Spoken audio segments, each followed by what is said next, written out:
How often do you think about money? When you think about it, what are the first things that come to mind? Where you want to be financially in the future? How much you earn? Your bills? Debt? Vacation? Do you think about how much you want to save or invest maybe? Most of us think about money every day. It's not that we're greedy and obsessing about it. It's just that our finances touch every area of our lives. Each of us is making vitally important decisions every day that make us either stronger financially or more vulnerable. The fact is, we are each building a financial house, whether we realize it or not. How you build your house, the choices you make, will determine where you end up financially. The goal of making wise choices is to reach a point where your money one day works for you, so you no longer have to work for your money. That's called financial independence. Ultimately, this is what we all want. The group of friends and colleagues who created this video each have over 25 years of experience helping people to grow in financial literacy and find that independence, and it never stops being inspiring to see it happen. It's not just a crazy fantasy that other people get to live. It's possible for you. Your dollar is just as valuable as the next person's. You can choose if that dollar disappears or if it goes to work for you. And if you make good choices for your financial house, someday you won't be looking to see how many vacation days your employer is willing to give you. You'll be deciding for yourself. If you don't have a plan and are not intentional about creating one, building your financial house is going to be like trying to build a real house without a blueprint. Not good, probably even dangerous, and I can promise you it will not lead to financial independence. And think about it. Most people spend more time planning a birthday party or a wedding than they do their entire financial future. Failing to plan is planning to fail. Your first step to building a better and brighter future is the same as with a real house. It starts with dreaming, finding a clear vision for what you really want it to look like. When you imagine the future of your financial house, what do you see? Do you want to be debt-free? Help your kids come out of college or university without a load of debt? Be able to travel or have a vacation property? Or have enough money so you don't have to even think about it? Dreaming about where you want to be financially will motivate you to create a plan for how to get there. As part of this first step, it's important to discover your financial independence number. It's the most important number in our financial lives, and yet most of us have never heard of it. It's the amount of money you need to have working for you, so eventually you never have to work for money again. Knowing your financial independence number gives you a clear goal or target. If you don't know what number you're aiming for, you'll never hit it. And when you learn your financial independence number, don't be intimidated by it. It's not as out of reach as you might think. Once you know what you're aiming for, construction can begin. Step 1 of construction is the most important part of a house, a rock-solid foundation. A strong foundation will make sure your house doesn't crumble when hit by strong winds and storms. For your financial house, we're talking about protecting your most important asset, your income. It's your income that builds your entire financial future, and you protect it with life insurance. Auto insurance replaces cars. Homeowner insurance replaces houses. Life insurance cannot replace a life, but it can replace an income. Imagine a couple who has 2 children. Their monthly budget is $8,000. Each spouse makes $4,000 each month. If one of those providers dies, the other spouse and their children are not just losing someone they love, they're losing an income.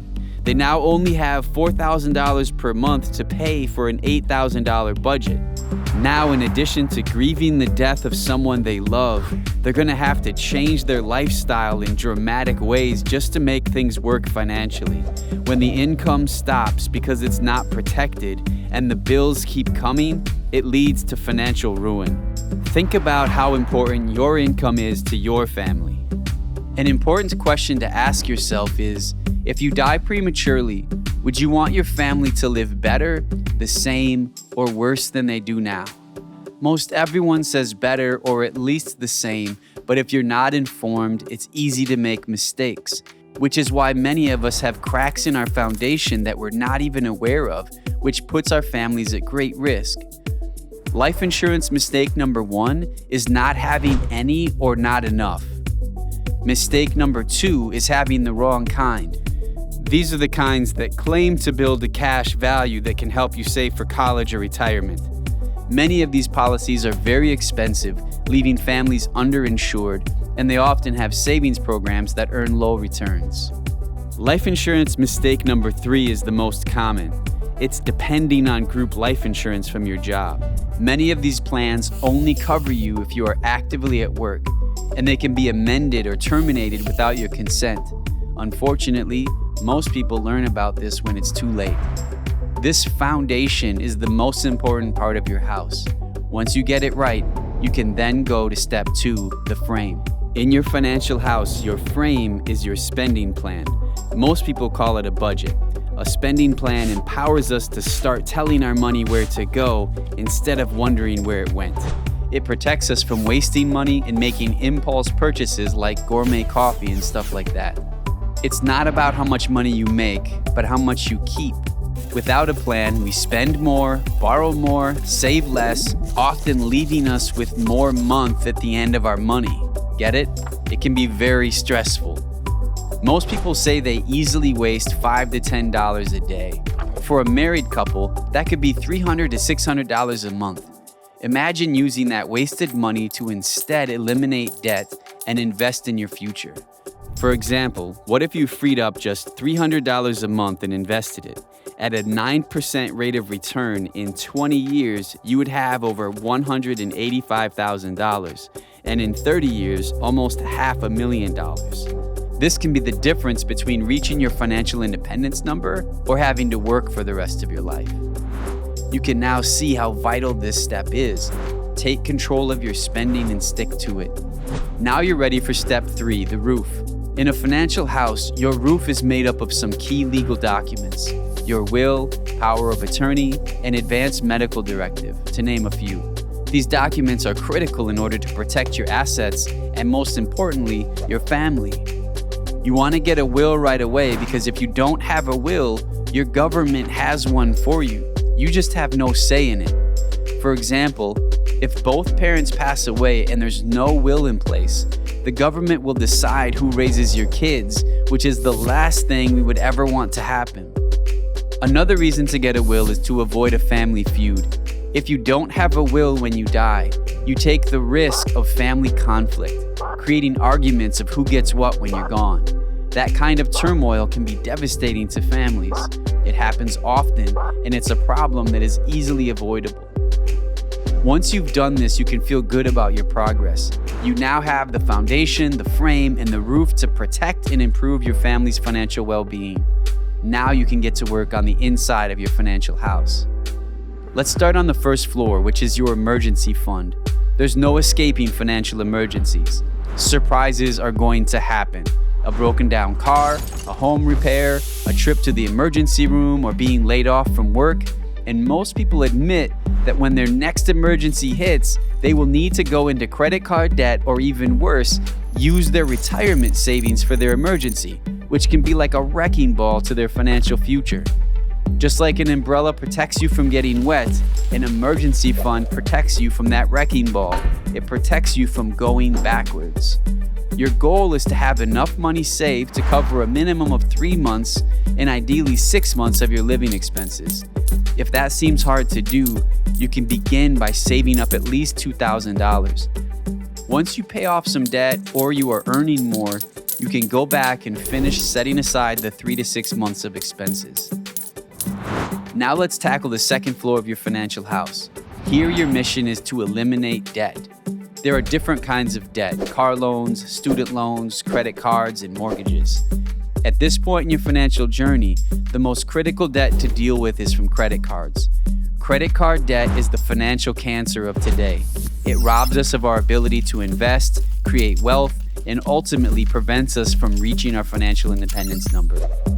Did you know if you make a one-time $3,000 credit card purchase with an 18% interest rate with no new purchases and only made the minimum payments, it would take at least 10 years to pay off, and you would end up paying more than $2,000 in interest charges?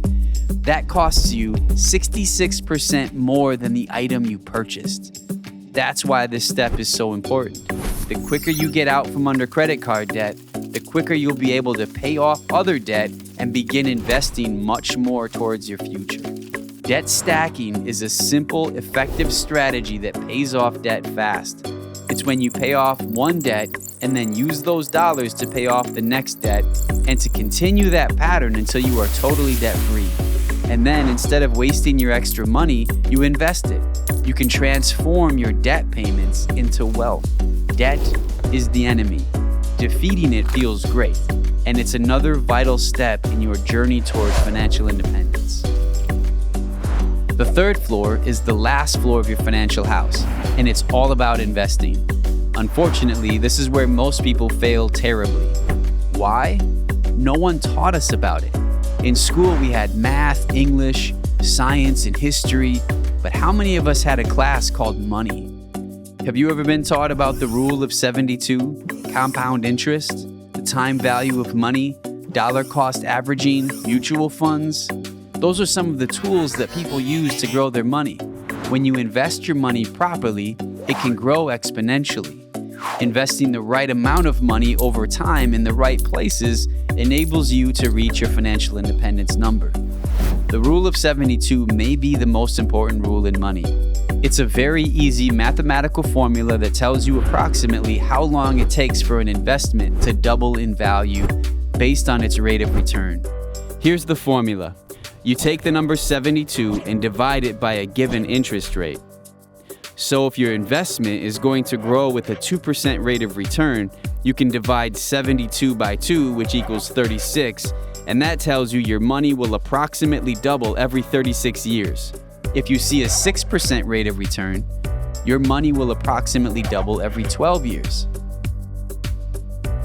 And if your rate of return is 12%, then it's every 6 years. That is exponential growth that can happen over time, which leads us to what is the most life-changing financial concept. It's something we can all understand and take advantage of: the power of compound interest. Albert Einstein called it the eighth wonder of the world. Here's a real-life example. Let's say you freed up some money using your spending plan and debt stacking, so now you can invest $500 each month. If you invest this way for 35 years at a 2% rate of return, your money will grow to $304,280. At a 6% rate of return, it will grow to almost $716,000. But if you average a 9% rate of return, your money will grow to nearly $1.5 million. That's the power of compound interest. Your money can earn you more money just by being in the right place. The key to harnessing the power of compound interest is getting time on your side. It's called the time value of money. The more time money has to grow, the better. When someone starts investing in their early 20s, they could see a far greater result than if they waited till they were in their 30s or 40s. Ben Franklin once said, "You may delay, but time will not." No matter what age you are, if you haven't started, start now. One day when you have enough money working for you that you no longer have to work for money, you will be glad you started today. When people build a new house, they experience a very special feeling that first night they get to sleep there. It's a great sense of accomplishment. When it comes to your financial house, you won't need to wait till it's completed to feel that way. As soon as you get on the right path, you'll be able to feel the satisfaction of knowing you have a bright future ahead. You'll be able to trade stress and anxiety for peace and security. You'll be providing a rock-solid and beautiful financial house for the people who are most important to you. By getting your financial house in order, you can help your children build theirs. Your smart choices today can positively impact your family's financial trajectory for generations to come. And that impact can go beyond your own family. Something we haven't talked about yet, but is very important, is generosity. Being able to give generously to those in need, your place of worship, your community, or a nonprofit that's important to you is a powerful and rewarding way to make a difference.